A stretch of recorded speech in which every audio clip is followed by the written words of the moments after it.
Hello everyone, welcome to my channel. Please subscribe and stay tuned by clicking the bell icon. Coming out of the closet. How fiction portrays the theme and how this choice affects real life. Productions, such as the Heartstopper series and the recently released Red, White, and Blue Blood bet on the subject and conquer different audiences.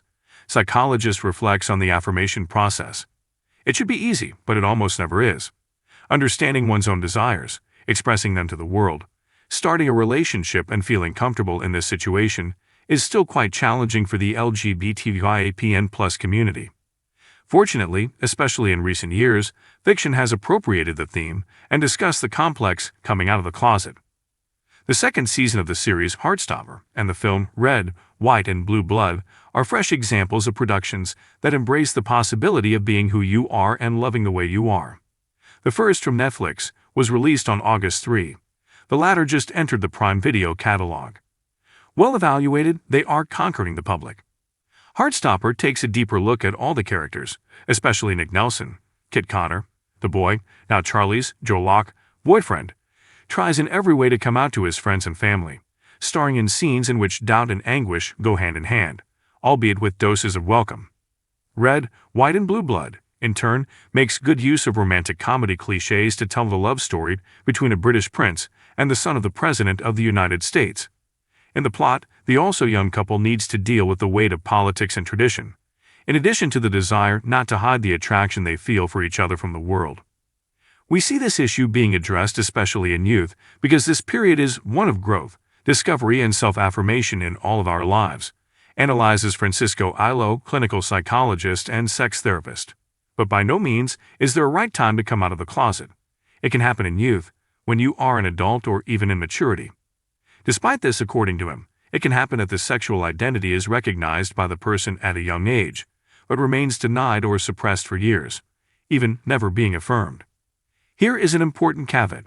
Regardless of age or any other characteristic, the moment a person says, "I'm bisexual, lesbian, gay, etc., she did not become someone like that. She recognized herself. This means that there is an internal process that seeks to answer the question that all of us, whatever our sexual identity, ask, who am I? We spend long periods asking ourselves this, and the answer itself is also long. I am me with this name, made up of the places where I grew up, the choices I made, the people I've been with, who I'm sexually interested in, my plans, my capacity to change, among others.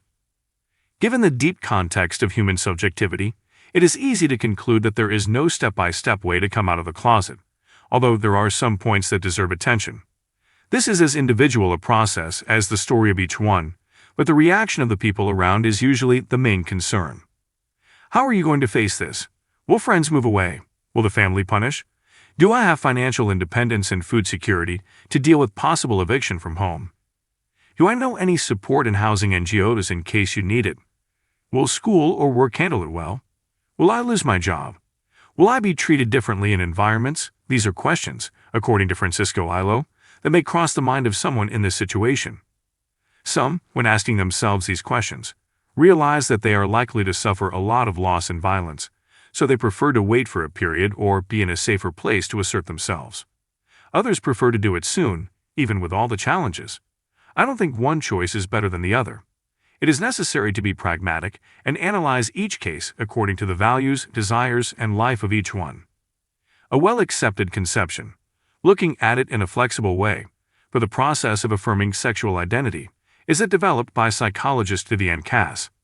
For her, this dynamic has stages, which may or may not overlap. People go through stages of confusion, notes different interests but still identifies as heterosexual.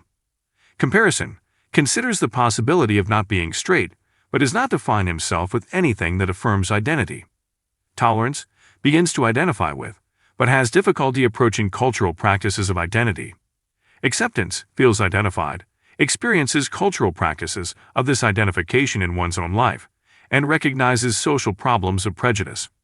Pride, totally identifies with the identity and demarcates difference as well, but can also adopt positions of rivalry against heterosexuality.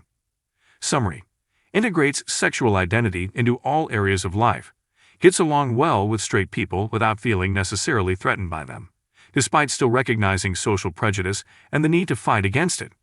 Going through these stages takes time and is a cyclical process of discovery and recognition that should never be rushed by anyone.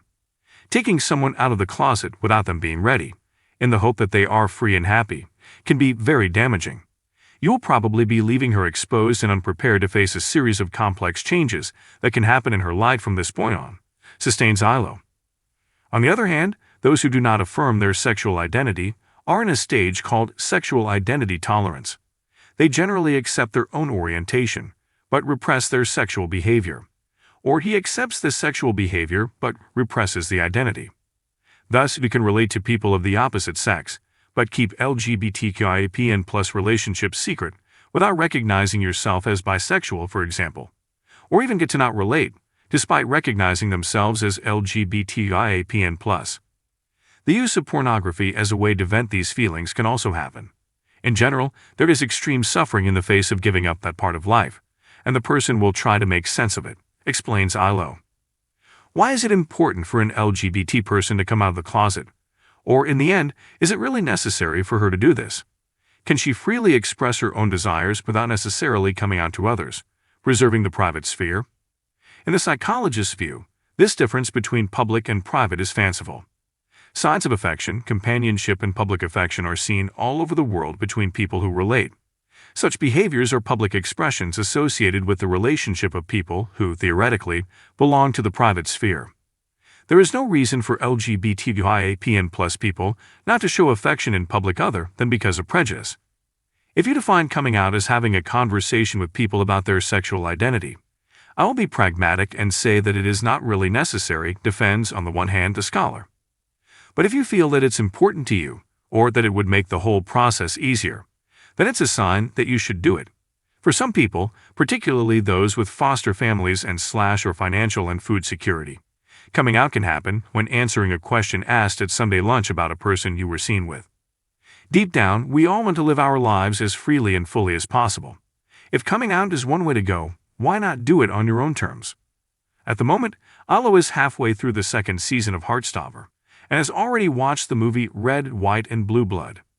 He observes that the productions are made with great responsibility and care, and he believes that we are gaining from them at the same time that they reveal a loss, such as the films Brokeback Mountain, 2005, and Carol, 2015, that address the theme of LGBTQIA+ love, but had little visibility, suffered prejudice, and generally had negative outcomes. Crushing. They served as a denouncement and visibility, but left a void on the portraits of possible loves, those who survive, sometimes literally, prejudice. I think that productions like Heartstopper and Red, White, and Blue Blood portray these loves at the same time that they allow us to dream of a world where these loves don't suffer so much prejudice. In my opinion, they portray very well the whole internal process that affirming a sexual identity takes, and how it impacts the world around us. Although diverse, what they lack is other similar plots about bi and lesbian women and trans people who, despite being portrayed in Heartstopper, also deserved greater development and visibility. We are responsible for our existence. This is sometimes a burden, sometimes it is liberating. Faced with the prospect of our finite existence, we often wonder if we live our lives as we really want to live them. It is not a question about traveling or not, having or not having such a thing, but about how we relate, how we impact people, and how they impacted us, about what we left as a brand, says Ilo. Coming out is usually a path to an end.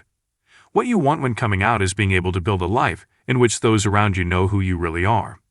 And sexuality is a part of human existence. By talking about ourselves or asserting ourselves, we create community, exchange experiences, develop as a person. Believe me, this is no different for a heterosexual person. She just doesn't need to come out, and hopefully one day no one will either. If you like the video, don't forget to like, comment, and share.